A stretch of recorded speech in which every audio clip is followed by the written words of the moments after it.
a gente avaliar na prática a utilização aqui do nosso algoritmo K-means. Tá? Depois vocês vão poder acessar aquela nossa mesma pasta, cartão de crédito. Tem um cartão crédito predição clusterização. Tá? A ideia aqui, só para relembrar o que a gente viu antes do intervalo. Na aula passada, a gente fez alguns testes de separação de bases de dados, quebrando por nível de educação. Gerando 4 bases de dados, tentando montar modelo para as 4 bases de dados, com base no nível de instrução que cada cliente possui. A clusterização vai servir para eu criar esses segmentos, né, de uma forma automática. Né? Ele vai, de fato, buscar grupos homogêneos, né, nessa segmentação. Vou mostrar para vocês aqui, é o mesmo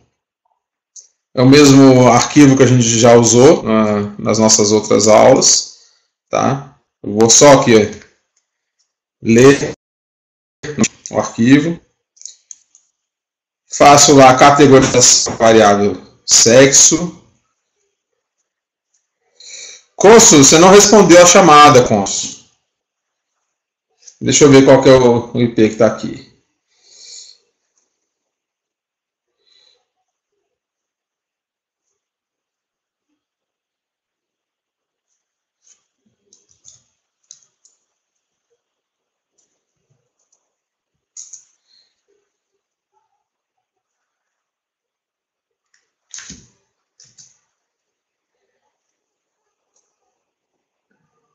Não, o IP é o mesmo. O IP é o mesmo, tá? Na porta 8787. O IP é o mesmo. Só assim, eu peço que vocês nesse momento agora a gente se concentre na explicação de cada passo desse algoritmo, para a gente aprender bem ele, o significado de cada instrução. Eu percebo que às vezes quando vocês vão fazendo junto comigo, né, há com certeza uma certa distração entre executar e ouvir a explicação. Então vamos acompanhar aqui a explicação e em seguida vocês vão dar tempo ainda hoje, tá, de vocês realizarem a atividade aqui de clusterização. Beleza? Então aqui eu só categorizei as minhas variáveis e faço a limpeza delas, né? Os níveis que estão fora do meu domínio e recategorizando todos os pagamentos que estão igual a 0 para -1. Tudo isso aqui a gente já fez algumas vezes, todo mundo deve se lembrar. E a categorização da faixa de idade. A partir daqui da linha 102, eu estou com o meu frame todo arrumadinho, todo limpinho. Vou aqui abrir a minha conexão com o H2O e estou subindo na linha 109 esse frame lá para dentro do H2O. Subi o frame para lá, DF cartão. Já de cara eu começo aqui com a execução do meu algoritmo K-means. Okay? Warning são avisos, né? Esse warning que está dizendo o seguinte, eu estou usando uma versão aqui muito antiga. Seu cluster está muito antigo, já tem 4 meses e 3 dias. Quer dizer o seguinte, que já existem versões novas lá no H2O e ele está me avisando aqui, como se fosse para eu pegar uma versão nova, né? Deixa eu ver se tem aqui a data. Está dizendo que a idade, né, 4 meses e 3 dias. É só um aviso, né, para me lembrar, me chamando para voltar lá e pegar uma versão nova. A gente vai manter com essa aqui até o final do curso, tá? Então, olha só. Esse aqui é o chamado para execução do algoritmo K-means da plataforma H2O. Ué, mas tem mais de um K-means? Tem. O K-means original é aquele algoritmo que sorteia os centroides baseado no K que você sugeriu e vai buscando ali a melhor distância, a menor distância dentro de cada cluster. E só trabalha com variáveis categóricas, contínuas, né, numéricas. O K-means implementado pelo H2O é um K-means que já faz a conversão, a transformação de variável categórica para variável numérica. Então, aqui no H2O não tem problema, a gente pode executar o K-means com qualquer tipo de variável. Se a gente tivesse, por exemplo, usando o ECA, não seria possível isso. Teria que manualmente transformar a variável categórica em variável numérica para depois executar o K-means. Tá certo? Então tá. Explicar aqui cada parâmetro da linha 113. Eu estou fazendo um chamado aqui do algoritmo K-means, passando para ele a base de treinamento. Ok? O comum, como é uma descrição, é que a gente faça o treinamento em cima da base toda. Na verdade, eu quero segregar a base inteira. Tá certo? Eu vou lá pegar a base toda, vou treinar, vou buscar essas posições dentro da base de dados, encontrar as posições dos centroides, e ele também faz uma validação cruzada. Aqui eu posso pôr uma validação cruzada de... O normal é usar 10 folds, tá certo? Apenas para a gente usar menos processamento aqui que eu diminuí para, vamos pôr aqui 3 folds, só para diminuir, para a gente executar um pouco mais rápido aqui, que a gente tem restrições de recurso, né? Então, ó, parâmetro, qual é a base de dados que é para treinar?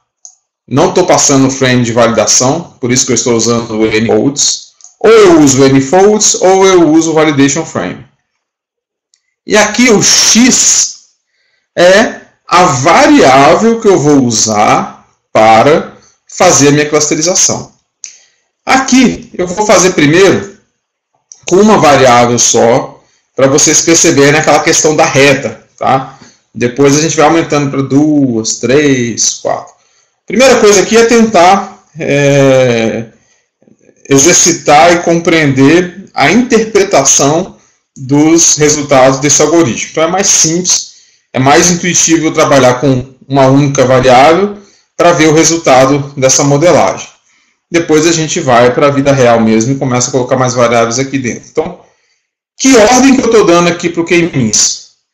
Encontre 5 clusters no conjunto de dados df.h por meio da variável limit balance, validando esse modelo com 3 folds.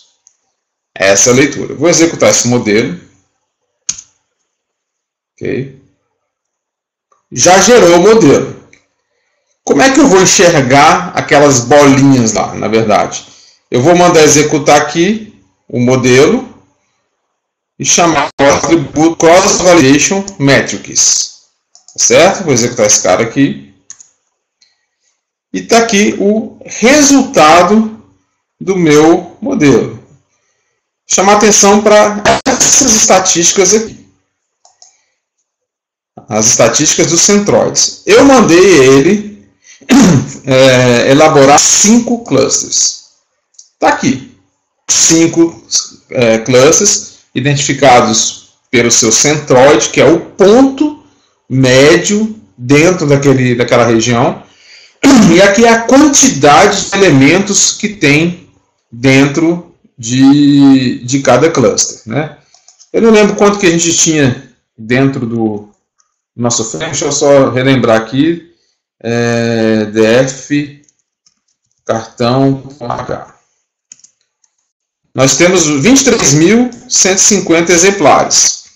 Ele pegou esses 23.150 exemplares e criou um cluster com 10.000, outro com 3.000, outro com 2.000, outro com 5.000 e outro com 700.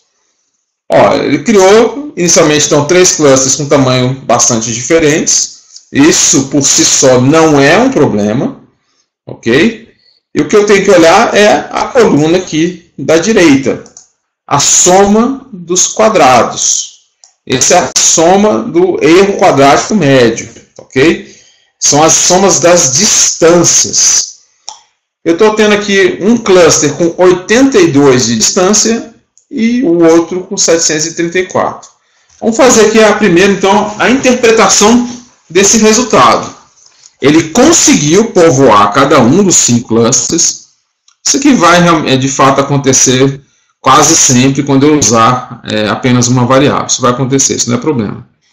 Mas esses clusters estão heterogêneos. Eu tenho aqui um cluster gigante com 10.600 e, de fato, ele ficou com uma soma, né, dos quadrados muito alta. Eu vou aqui rodar de novo, só para ver se eu tivesse colocado só 2 clusters. Tá? Roda esse cara. Olha lá, ele dividiu a base no meio. 17.028 ficou de um lado, no meio, não, em 2 partes, perdão, né? E 6.122 elementos do outro. Agora, a soma dos quadrados está igual. Eles estão homogêneos. Porém, está com a soma muito alta. Eu vou tentar diminuir esses valores. Ok? Então, vamos aumentar aqui para 10. Para 10. E aí, já começou a ficar uma coisa um pouco ruim. Ele preencheu os 10. Mas olha só, tem cluster que de 20 mil clientes, tem clusters com apenas 17, apenas 30, apenas 67. Então, com 17 exemplares apenas, o erro vai ficar pequeno, é a soma deles, né? Tem poucos elementos, essas distâncias serão pequenas mesmo.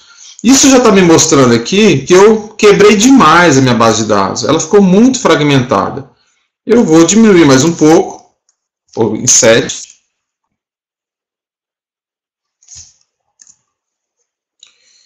E ainda aparece um clusterzinho aqui muito... Já diminuiu a quantidade de clusters de heterogeneidade, né? Mas ainda está aparecendo. Vou para 6.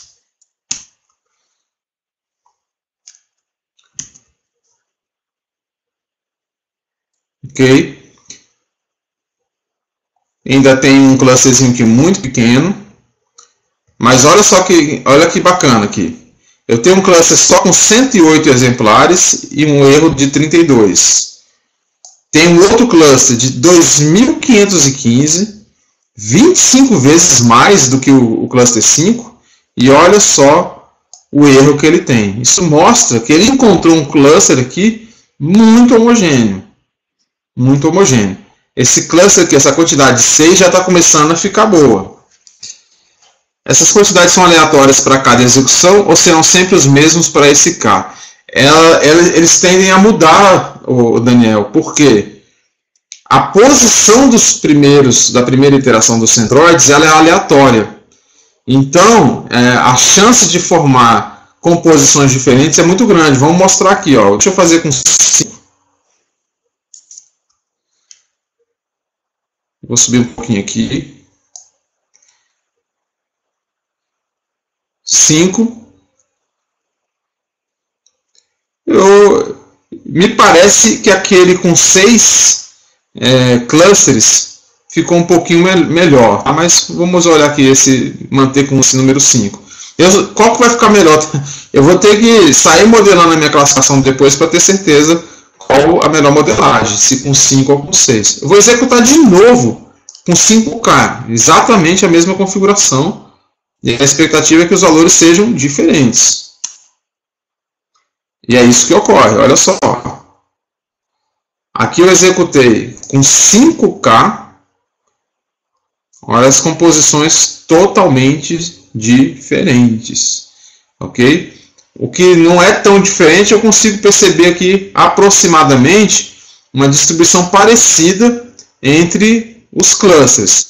Eu tenho o maior cluster aqui é de 631, o erro dele, né? Aqui tá 642, ele tinha 11.500, esse aqui tem 11.600. O segundo, 6.700, 6.699. 3.200, 3.222. Olha só, esse cara aqui ficou com a mesma quantidade. 3.222 elementos, 3.222 elementos. Só que o erro é diferente. O que explica eu ter um cluster com a mesma quantidade e com erros diferentes? Quem me ajuda aí a responder? Se eu tenho a mesma quantidade, eu deveria ter o mesmo erro?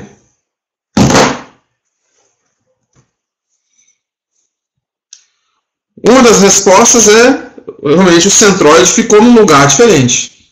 Outra, quem garante que são os mesmos 3.222? Tá certo? O centroide pode ter ficado levemente deslocado e ter pego outros pontos, e assim vai ficar com o erro diferente. Eu me pergunto, seria indicado tratar a base para aplicar o modelo? Sim, sim. Olha só, qual é o critério de segmentação? É distância entre os pontos. E aí eu vou ver os erros, né? Que medem essas distâncias. Se eu tenho variáveis numéricas com, como é que eu digo aqui, com escalas muito diferentes, isso pode causar um viés na escolha dos meus clusters. Então, um dos tratamentos que a gente pode aplicar antes de executar o K-means é normalizar todos os dados. É uma coisa que a gente não trabalhou no pré-processamento, mas é pegar todas as variáveis numéricas e deixá-las todas numa mesma escala. Por exemplo, trazer todo mundo para a escala de 0 a 1, fazer uma normalização. Ou tem outras mais avançadas, deixar entre -1 e 1 com média igual a 0. Você faz uma transformação nesses dados. Esse tipo de preparação na base, né, tratamento que é importante fazer. Pergunta do Ricardo. A cada interação o cálculo muda tentando encontrar o melhor modelo? Não é o cálculo que muda, o algoritmo é o mesmo. O que provoca o resultado diferente é que o início da posição dos centroides ele é aleatório.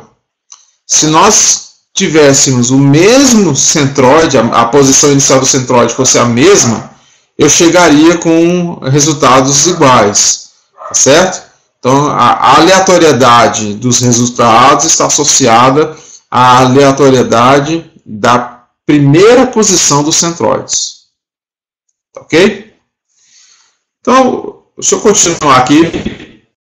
É importante vocês compreenderem essa leitura daqui. Enquanto na classificação a gente fica olhando a matriz de confusão, tentando ver acertos e erros, verdadeiros positivos, falsos positivos, aqui eu tento olhar a quantidade homogênea de centroides preenchidos e tentando diminuir o erro observado. Esse erro é a distância entre os pontos. Algum momento a posição do centroide sempre vai ser o mesmo? Você está perguntando em relação à primeira iteração, Ricardo? Ou à medida que vai ocorrendo as iterações, o centroide não muda mais de lugar? Qual das duas quer? Ou você quer as duas?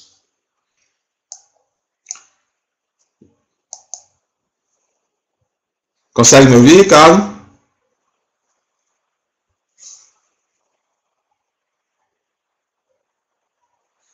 Eu estava tentando compreender a sua pergunta, mas eu vou responder de duas maneiras. Você está perguntando se em algum momento a posição do centroide sempre vai ser o mesmo. Estou entendendo que você está perguntando em relação às iterações, né? A partir da segunda, terceira, quarta, quinta, a tendência é que os centroides permaneçam no mesmo local ou possuam pequenos deslocamentos, tá? Pequenos deslocamentos, e aí ele tem uma margem de tolerância para esses erros. Está percebendo que não está mudando a soma dos quadrados aqui, e aí é a hora que ele para. O momento de parada desse algoritmo, quantas iterações ele vai fazer, é pela manutenção ou pouca variação dos valores observados na soma dos quadrados. Isso é, os erros não estão diminuindo mais, então pode parar. Vamos fazer uma avaliação visual disso daqui, tá? Quando eu executo aqui o k-means e jogo na variável k-means model, essa variável aqui representa um modelo. Representa uma fórmula implícita que faz com que eu consiga marcar cada um dos meus exemplares. Essa variável aqui não tem aqui dentro dela os pontos que foram marcados, e sim só as estatísticas. Eu tenho lá 20 mil e tantas amostras, elas não estão nessa variável aqui. As nossas 20 mil amostras estão nesse frame. Isso daqui é um frame, uma variável do tipo frame. Isso aqui é uma variável do tipo modelo. Tá certo? Quando eu executo o k-means, aqui, a saída dele é um modelo. Tanto é que eu consulto as estatísticas dele. Agora, como que eu fico sabendo para cada ponto, né, eu vou olhar aqui um dado só. Vou pegar aqui a primeira linha do meu frame. Então, ponto H. Vou pegar aqui a minha primeira linha. Tá? Eu mandei ele ler o primeiro registro do meu frame. Olha lá. Ele contém as mesmas variáveis que tinha desde o início. O ID, o limite, sexo, nível de instrução, assim por diante. Não há nenhuma mudança nas variáveis dele.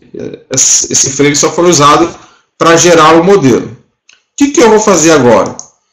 Eu quero pegar essa clusterização que ele gerou, isso é uma marca, né? Cluster 1, Cluster 2, Cluster 3, Cluster 4 e Cluster 5. Eu quero descobrir, para essa primeira linha aqui, em qual cluster que ela ficaria. De que jeito que eu faço isso? Primeiro, agora, depois de ter feito a modelagem, eu vou aplicar o modelo, que a gente chama de escorar o modelo. Escorar, predizer o modelo. Estou pegando, dizendo o seguinte, predict, né? Prediga, né? Execute o modelo. Qual modelo? O modelo k-means, que eu acabei de treinar. Isso aqui é uma variável nossa, o k-means model, foi essa aqui que a gente criou. Aplique esse modelo no DF cartão. Eu estou pegando então todas as linhas do DF cartão e calculando qual é o cluster que ele fica. Vou rodar aqui. O resultado dessa aplicação são só as variáveis que mostram como se fosse um rótulo, tá? A marca desse cluster. Eu vou executar aqui para mostrar para vocês algumas linhas. Essa variável aqui, dfcartão.h.cluster, ele só fica com o valor da escoragem. Ele está dizendo que a primeira linha ficou no cluster 0, a segunda linha no cluster 0, terceiro, quarto, quinto. A sexta linha ficou no terceiro cluster. Se eu quiser ler mais variáveis, né, deixa eu olhar aqui da milésima linha até a milésima e 10. Ó, a milésima está no cluster 2, 0, depois está no 2, 4, 0, 2, 3.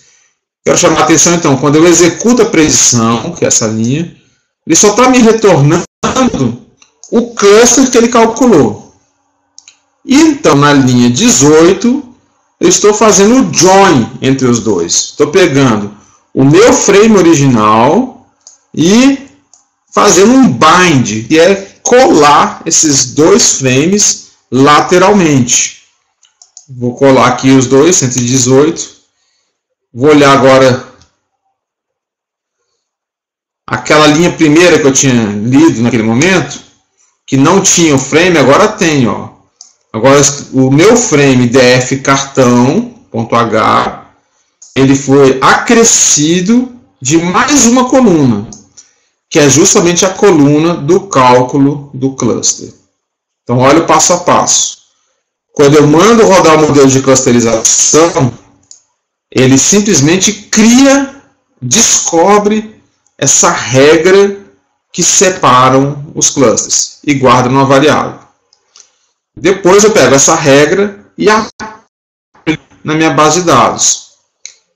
Eu poderia ter usado esse mesmo modelo aqui agora em uma outra base de dados, com esses mesmos valores. Ele iria segregar, só é necessário que essa base de dados tenha a variável limitBal. Depois, eu juntei esses dois frames, ok? E agora, só estou aqui categorizando, né, a variável, confirmando que a variável predict é um fator. Certo? Tudo isso daqui até a linha 119, apesar de estar sendo executado aqui no R, todas essas informações estão lá no H2O. Né? Eu subi isso aqui para o H2O. Então eu não consigo, quando a variável está lá no H2O, montar um boxplot, um histograma, para executar esses comandos aqui, ó, de boxplot, histograma, tudo, eu tenho que estar olhando aqui dentro do próprio R, tá certo? Por isso que eu faço aqui, ó, essa linha 122 está pegando o que está lá no H2O e gerando uma cópia aqui no R. Estou fazendo isso aqui só para a gente poder avaliar, fazer uma análise descritiva para descobrir qual foi o resultado dessa segmentação, né? Vou olhar aqui um summary. Olha lá, esses números aqui, ó, tem que ser os mesmos aqui de cima, certo? Não, aliás, nem é. Ó. Esse modelo, a hora que eu executei ele de novo, ele ainda teve um pouco de aleatoriedade. Esse cara aqui está mantendo constante, mas os outros, ele está ficando muito próximo um do outro, tá? Vou fazer agora um boxplot do limite com a predição. Olha o que vai acontecer. Opa. Olha como ficaram os meus boxplots. Bem separadinho. Eu vou tirar aqui a perspectiva da predição. Olha como é que era o meu boxplot original.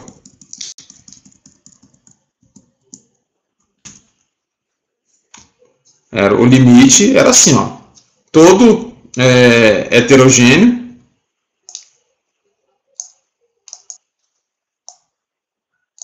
Todo heterogêneo e com um monte de outliers.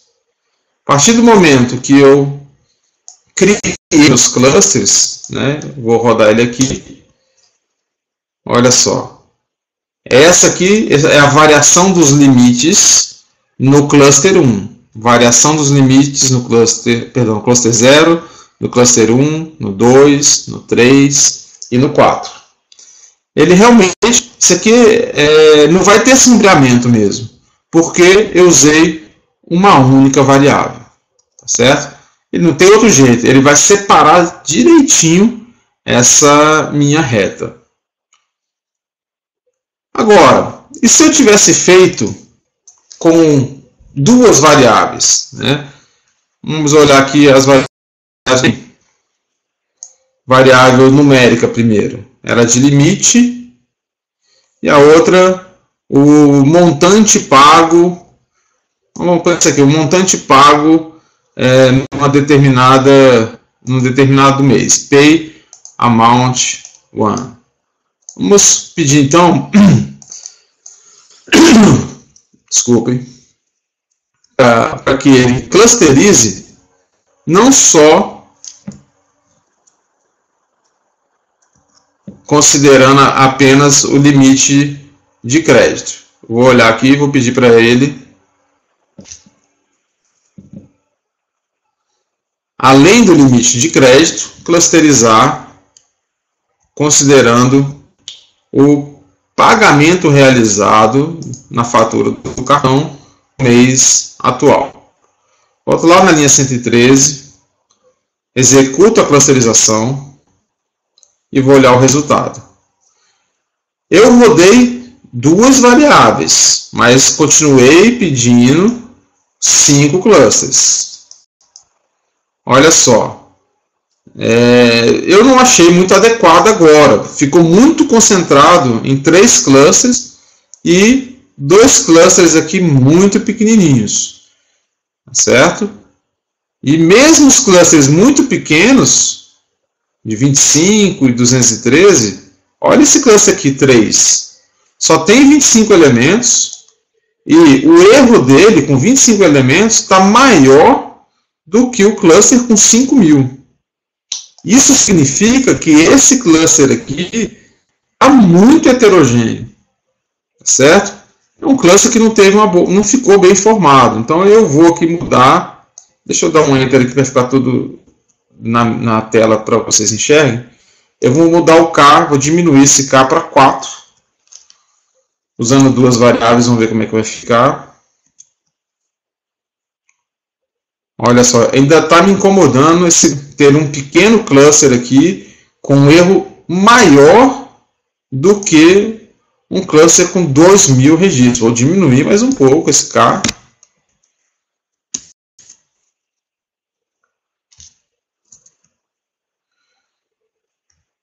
Ó. Realmente eu estou tendo muita heterogeneidade no momento que eu vejo o limite e os valores que estão sendo pagos. Tá? Um cluster com 22.000 e 2 clusters em torno de 200, está muito heterogênea essa mudança. Eu vou elevar esse cara aqui para 7. O jeito vai ser ficar com alguns clusters pequenos. Olha aqui. Um cluster com um único elemento. Está muito ruim mesmo. Estou vendo que sem querer a gente acabou no início, né, pegando uma quantidade de clusters, 5 não, acho que o 4, né, que tinha ficado.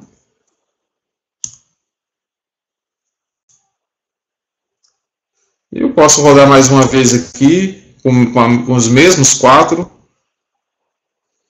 verificando a variação dessa modelagem. Onde é que eu vou parar com isso daqui? Quando eu perceber que eu estou ficando, em média, com os menores erros quadráticos. Ou então, está vendo que não estou conseguindo montar uma composição adequada, né, de clusterizações. Pode ser que essa combinação aqui de limite e pagamento não seja boa. Vamos escolher uma outra variável para fazer essa segmentação. Vamos colocar sexo. Mas sexo é categórico. O que ele fez agora aqui? E eu disse que ele só trabalhava com valores numéricos. Eu peguei a variável limite, que é numérica, e peguei a variável sexo, que é categórica.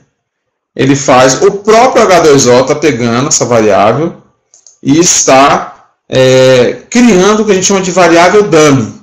É como se a partir da variável sexo eu criasse a variável sexo ponto feminino e a variável sexo ponto masculino. A variável sexo.f só vai poder ter o valor 0 ou 1 e o sexo masculino 0 ou 1 também. Acabo de transformar, ele faz isso implicitamente lá dentro da modelagem, uma variável categórica, uma variável numérica. Olha só, o sexo e o limite acabou, você vê, só mudando a variável eu tive um comportamento melhor do que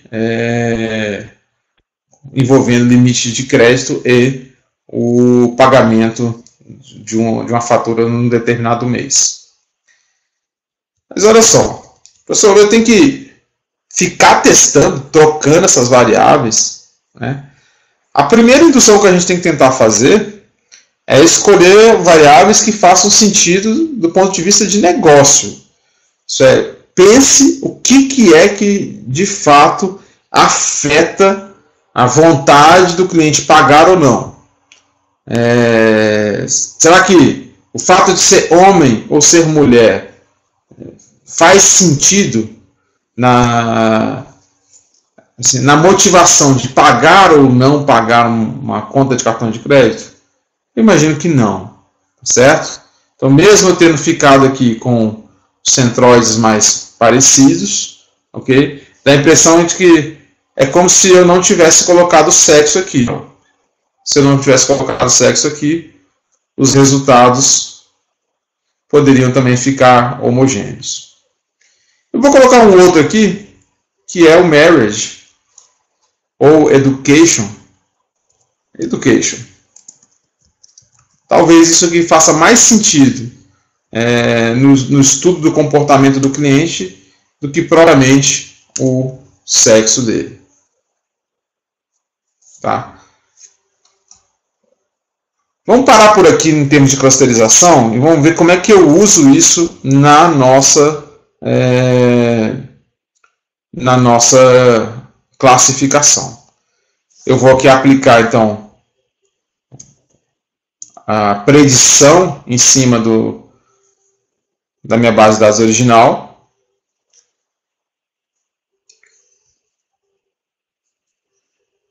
Vou olhar aqui como é que ficou agora o boxplot. Ainda ficou bem separadinho, mesmo usando não apenas a variável limite, né, mas ela ficou bem segmentada. Tá bacana isso daqui.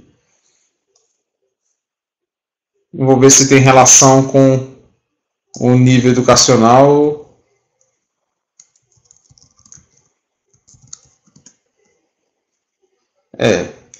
Nível de educação, ele tem diferença sim nos limites. Então, realmente pode ficar bom esse desenho.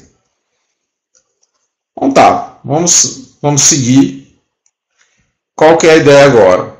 Eu criei 5 clusters. Lembra que na aula passada a gente pegava a nossa base e quebrava a base por nível de educação, né? Nível de educação 0, 1, 2, 3 e 4, criava 4 bases de dados, fazia 4 modelos. Agora, eu fiz uma clusterização com 5 clusters, do 0 até o 4. Então, eu vou agora criar uma cópia da minha base de dados só para aqueles que foram preditos como 0. Depois só para os preditos como 1, 2, 3 e 4. Estou criando lá no H2O esses 5. Ok? Só para relembrar, eu vou aqui refazer a minha classificação usando o cluster original, df cartão.h. E vou ver como é que fica aqui a minha modelagem. Só para relembrar na aula passada, vou aqui só rodar um GLM e um GBM.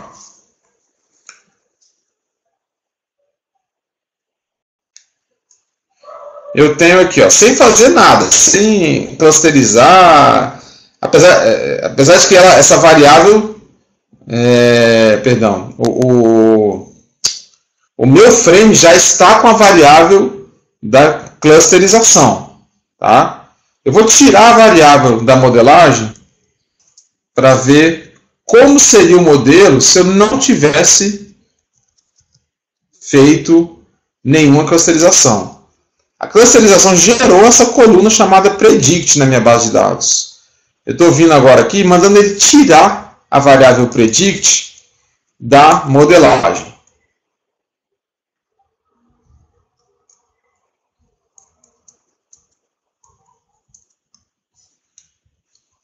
Vamos ver o que acontece aqui. Olha só. Só o fato de não ter a variável aqui, eu estava 79,58 com 21% de erro. E ter na variável, só o fato de ter a variável não ajudou nada ele. Então, como é que eu tenho que fazer para ver se deu certo a clusterização ou não? Eu vou pegar agora e modelar em cima de cada cluster. Em vez de fazer o modelo em cima do conjunto integral, eu vou fazer o modelo cluster por cluster. Então, deixa eu só lembrar como é que está a composição desse cluster. Né? Ver a diferença, quem que é o maior, para a gente ver por onde que a gente começa. Eu venho aqui e faço um summary no H, na variável predict. O maior cluster é o 0, depois o 4, o 2, o 3 e o 1. Eu vou pegar o maior, depois vou pegar o menor e ver o que acontece. Vou fazer um modelo aqui em cima então, do cluster A. Vou mudar aqui, ó, def cartão.h.cluster 0. Vou fazer uma modelagem preditiva agora de pagamento de cartão de crédito, mas só do cluster 0. Quem são esses caras aqui?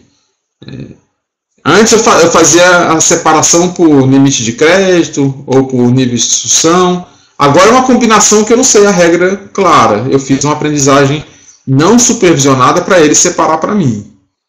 Vou modelar esse cara, vamos ver o resultado. A nossa referência, deixa eu só olhar aqui em cima.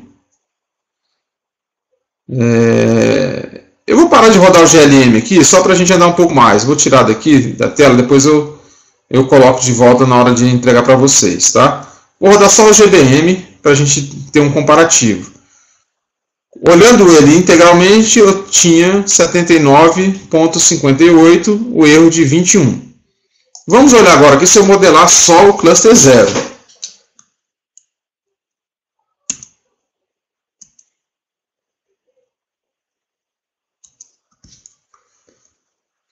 Olha só, ele piorou.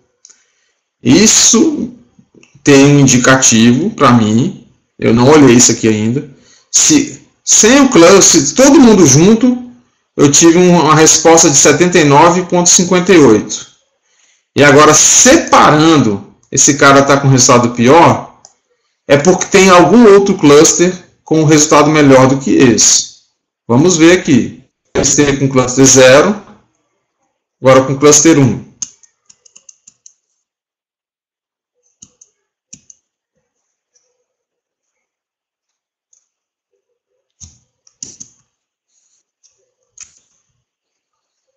Cluster 1 ficou pior ainda.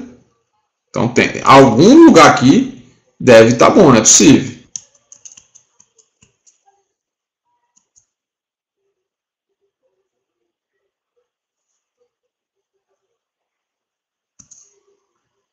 Olha só aqui. Melhorou aqui. A taxa de erro, que apesar da curva ROC ficar 73, essa aqui foi uma das menores taxas de erro que a gente encontrou agora. Tá? 3.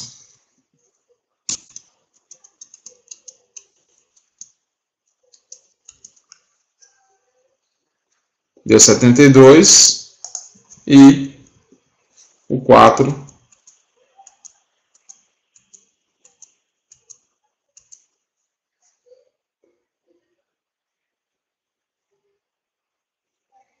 Olha só, o 4 está com 79. O 4 está o cluster com a melhor performance. E aí, valeu a pena ou não valeu a pena fazer essa clusterização? Essa clusterização aqui, só de limite e nível educacional, não valeu a pena. Porque praticamente os resultados não melhoraram. Vamos fazer um outro negócio aqui. Vou deixar ele escolher considerando aqui todas as variáveis, tá? Deixa eu só lembrar aqui de um parâmetro. Ignore. Deixa eu lembrar aqui. Ignore.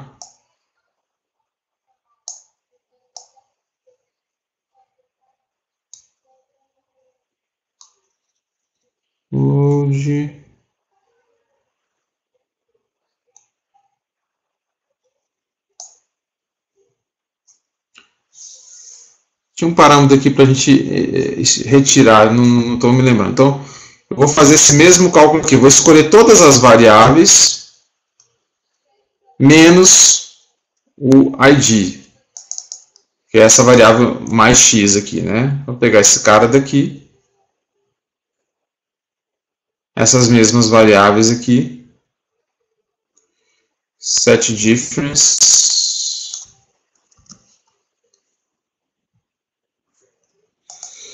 ok, variáveis para ele testar. Vou pegar x, vai receber x não,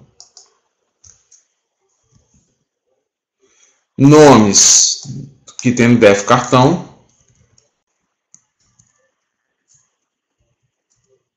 nomes do def cartão.h, menos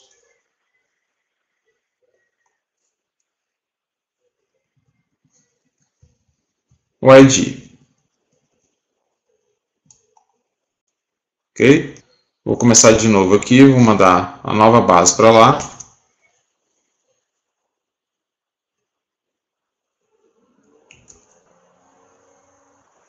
Vou rodar agora com todas as variáveis do meu modelo, exceto a variável que é a chave primária.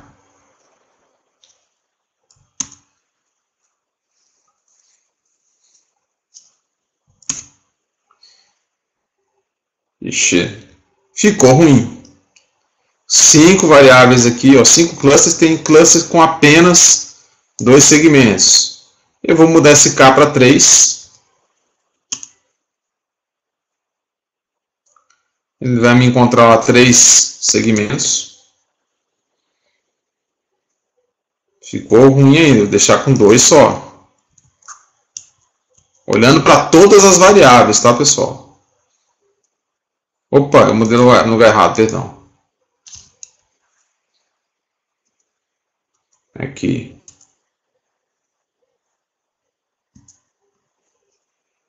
Então, tem esses 2 caras.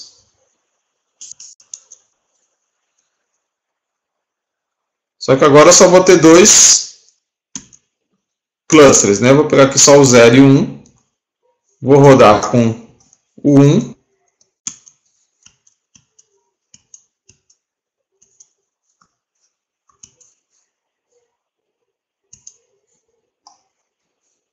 O que foi o erro que deu aqui?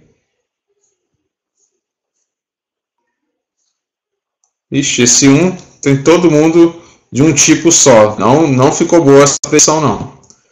Não ficou boa. Então, não tem jeito. Eu vou ter que voltar lá e fazer a minha clusterização selecionando alguns atributos específicos.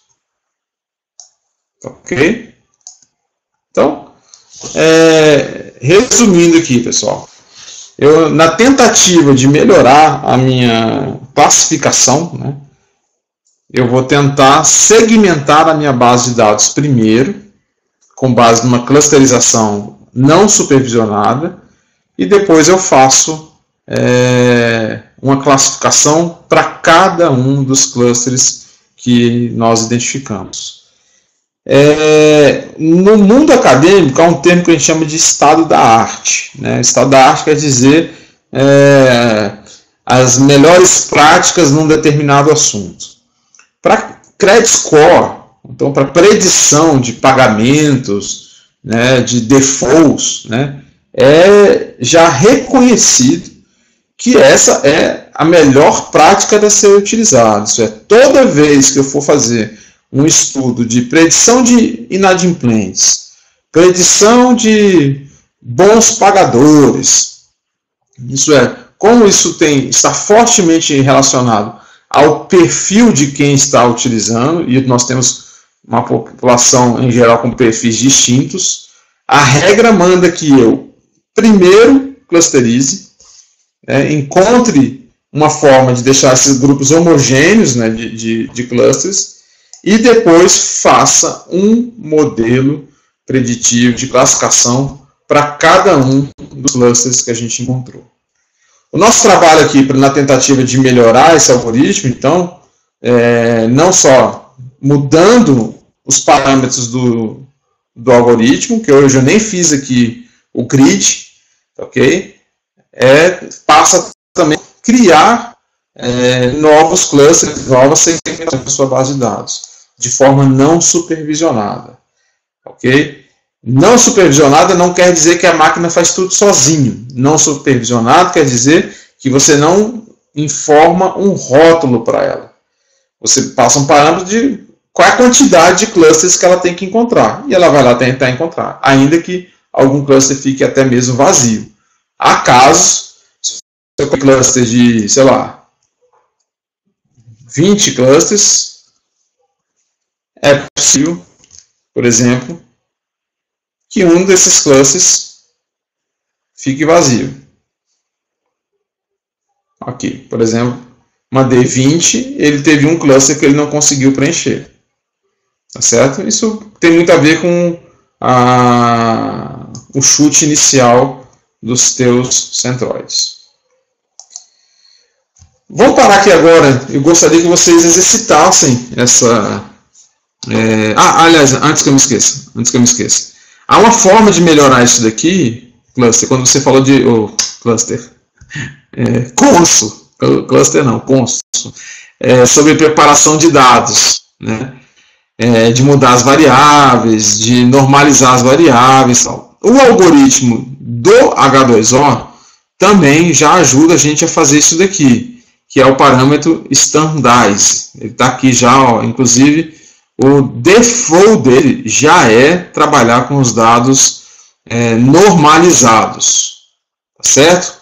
Ele trabalha com os dados normalizados, então, mesmo que eu coloque aquele limite de crédito em valores altos, pagamentos, valores menores, idade, outros valores, ele vai normalizar todos esses dados para mim, porque o padrão dele está aqui, ó, como true, tá certo? E, pessoal, só deixei por último aqui, antes que eu esqueça, eu estou tentando aqui fazer vários Ks. E eu disse que o K é obrigatório a gente fazer, correto? Edson, eu mando, já em seguida eu mando o arquivo para vocês também. Só que não é todo verdade isso. Isso é verdade para o algoritmo original do K-means, tá certo? Há aqui no H2O um parâmetro chamado, que o default dele é não usar, que é o parâmetro estimate key. E eu coloco como true. Então eu vou fazer aqui uma modelagem de clusterização sem informar o K para ele. E aí ele vai tentar estimar. E ele está dizendo para mim que a melhor situação aqui foi com um cluster só. Está ruim esse negócio. Que essa combinação aqui não está boa. Vamos fazer só com limite de crédito. Com limite, ele também está usando um. Está ruim essa estimação aqui, tá? Eu não tinha testado antes, só tinha visto na documentação dele que ele tenta estimar o K. Mas, pelo que eu estou vendo aqui, não está ficando bom. Será que eu estou usando errado? Deixa eu ver aqui.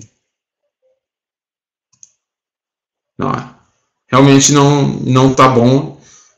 Infelizmente não funcionou. Pensei que ele ia produzir um resultado melhor, porque na documentação dele existe esse parâmetro aqui que indica que eu posso deixar para ele que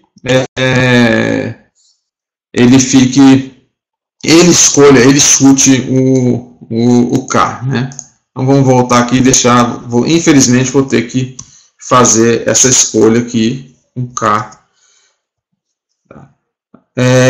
A gente pode usar o K como parâmetros, tá? Posso usar sim aqui a clusterização usando o grid search e mandando ele testar com K igual a 5, 4, 3, colocar lá várias opções e deixo ele escolher aquela que vai ficar a melhor solução. Ricardo, se eu quis falar sobre algo sobre alfa e lambda, tá, gente? Alfa é uma letra que costuma estar associada ao ângulo, né, de retas, né, numa regressão logística e tal. E aí quando me perguntaram na semana passada lá o que queria dizer o alfa e o lambda na formação de grids do H2O, eu fui lá e dei a resposta de pronto, dizendo que era o ângulo e a taxa de aprendizagem lá, mas não é isso. Tá? Existe um conceito de regularization, que é você inclui dentro do seu algoritmo, né? Como é que eu posso dizer? É como se o exemplo aqui da regressão logística é elaborar uma fórmula, né? Uma fórmula que usa cada uma das variáveis e eu vou ter os pesos que essas variáveis são as variáveis que eu estudo no meu modelo. A regularização é acrescentar a essa fórmula mais um último parâmetro, que não é baseado em nenhuma das variáveis. Tá? E tem várias regras, várias formas de eu gerar esse parâmetro de regularização. Ok? O parâmetro alfa e o lambda, de forma combinada, eles nos auxiliam a escolher de que forma será essa regularização. Eu tenho dois tipos de regularização para ser feito. Quando eu coloco lá um alfa, lembra que a gente testou o alfa, se vocês lembrarem, a gente estava sempre variando o alfa entre 0,4, 0,5 e 0,6. Quando eu coloco o alfa em 0,5, é que eu tento usar metade de regularização de uma técnica, metade da regularização com a outra técnica.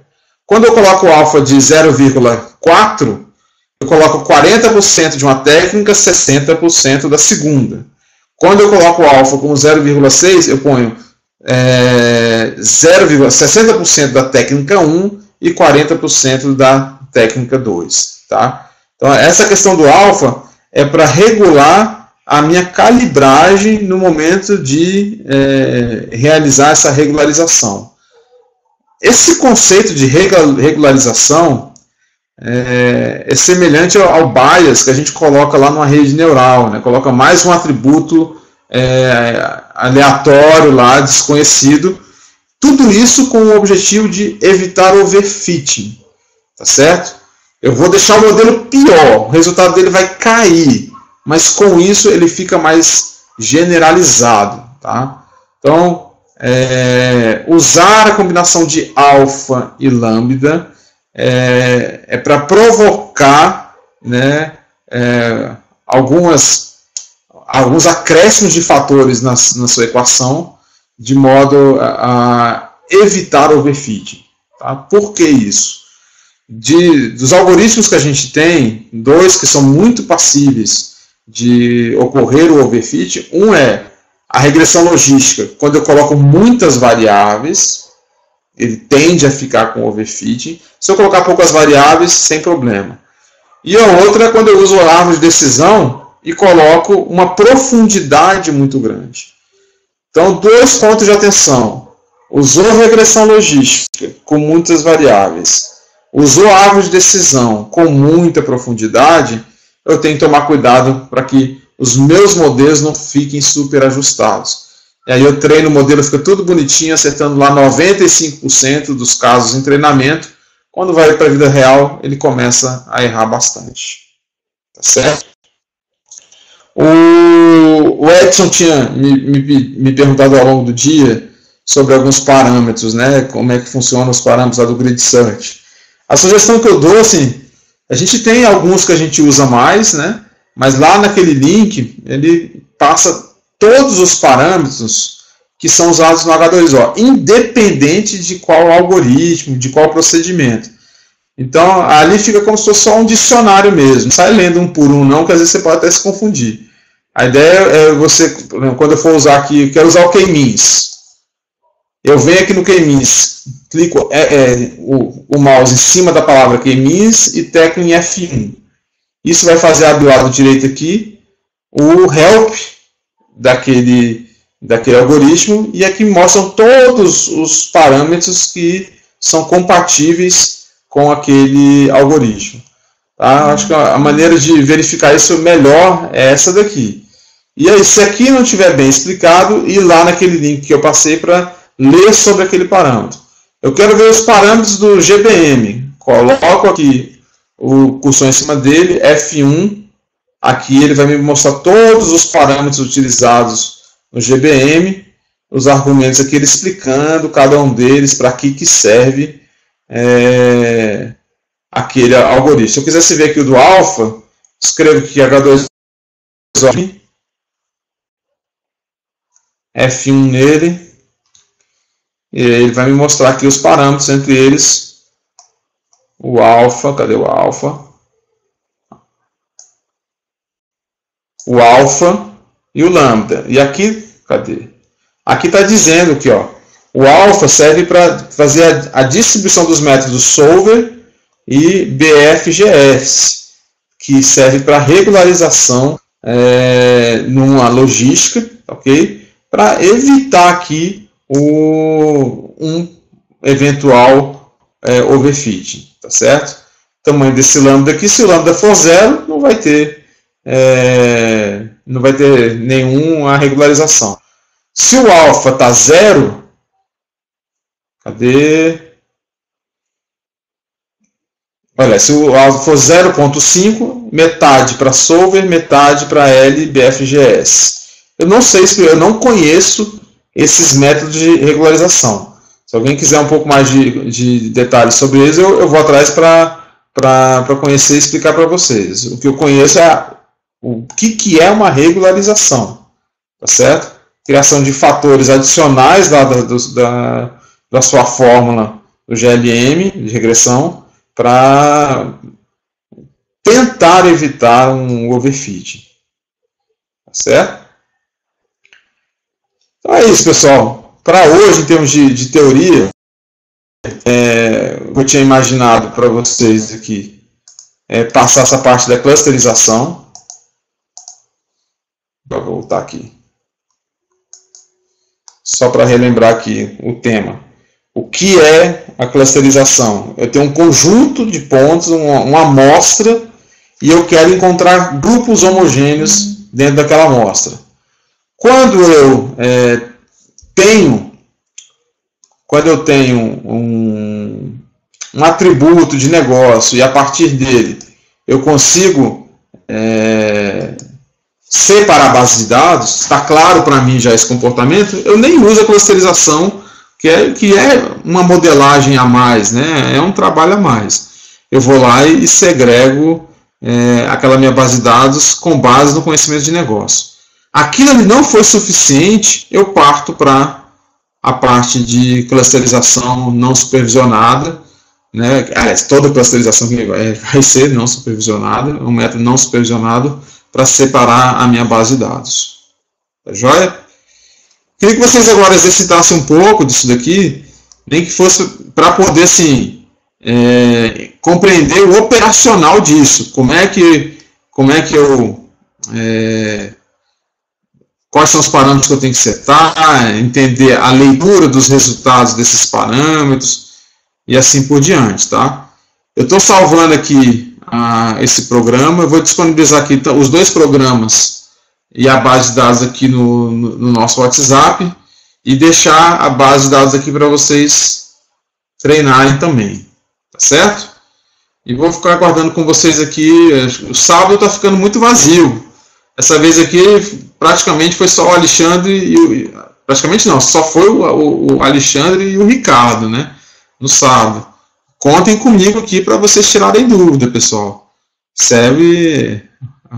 Tô aqui para dar esse suporte para vocês. Certo?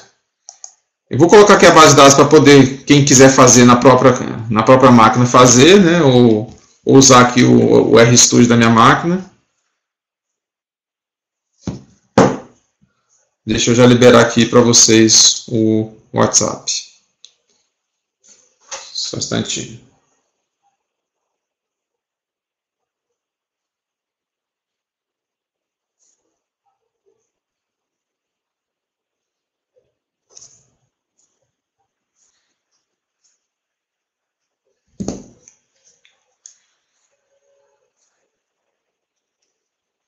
Salvar aqui.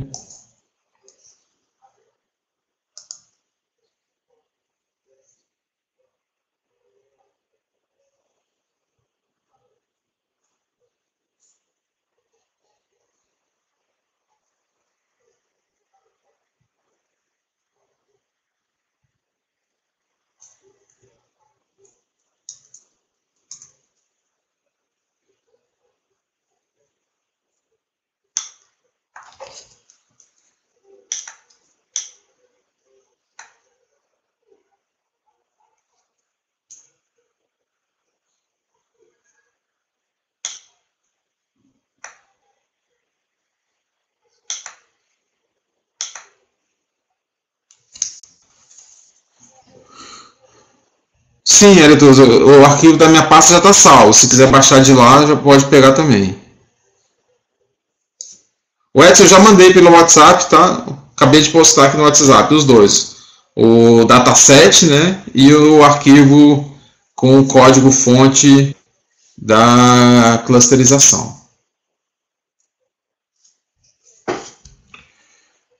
Pessoal, o planejamento para a próxima aula é falar de um algoritmo de associação, conhecido lá como as cestas de compras, né, de supermercado. Identificar regras, produtos que são comprados associados a outros, tal. Nessa parte, esse tipo de algoritmo ainda não está implementado no H2O, o a priori, que é um dos que a gente utiliza. Então, na aula que vem, para a aula que vem, vai ser importante lerem lá o livro, o capítulo que fala sobre associação, tá joia? E a aula da semana que vem vai ser voltada para a compreensão desses algoritmos de associação, tarefas de associação e os algoritmos que implementam essa tarefa. Tá joia? Fico à disposição de vocês, tendo dúvidas, o apoio está aqui. Tá joia?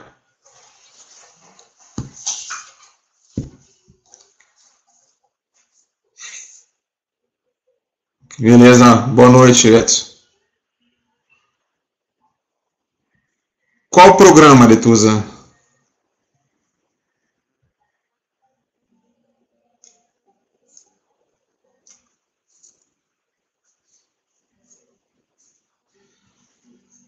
Ah, certo, eu cortei lá, né? Só para deixar menor, eu deixei só o GBM.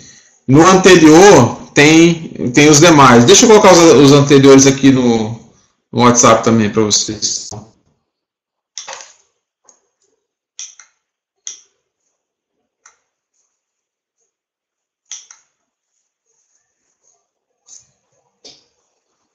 Já coloquei os outros dois aqui, tá?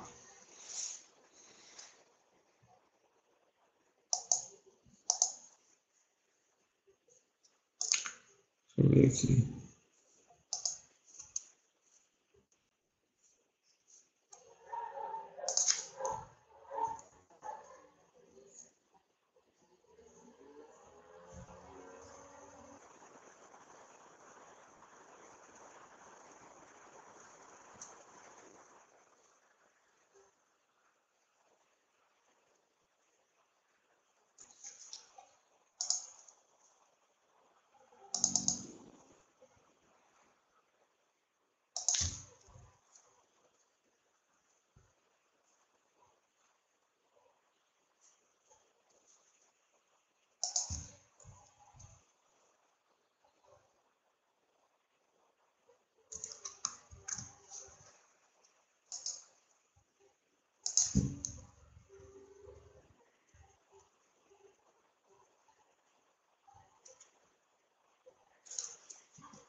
Ó, já postei novamente o da clusterização com todos os algoritmos. Já, tanto na máquina como no WhatsApp, esse último que eu postei está completo. Certo?